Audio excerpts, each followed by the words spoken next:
हा, कोणाला अजून काय बदलायचं मागे जाऊन? हा, तर टाइम मशीन मिळाली असती तर जास्त नाही, थोडं माग गेलो असतो.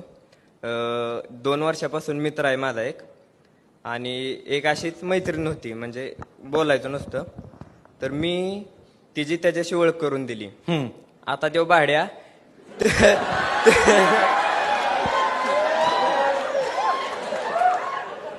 तिच्या पुढं माझी काढतो आणि दोघं हसते ती.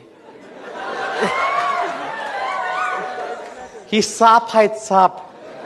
जो मित्र त्याच्या गर्लफ्रेंडला इम्प्रेस करायला स्वतःच्या मित्राच्या लायकी काढतो ना, तो साप आहे. आणि ती दुसरी धामण आहे, धामण.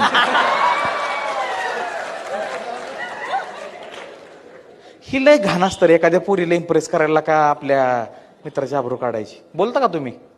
बोलतो की नाही, चांगलं वाटतं मला. जाऊ द्या, दोघं अजून क्लोज येते ते. हाय, चांगले ना. जाऊ दे, आपल्या आबरू जाय ना, पण दोघं आहेत. खुश आहे मी म्हणजे.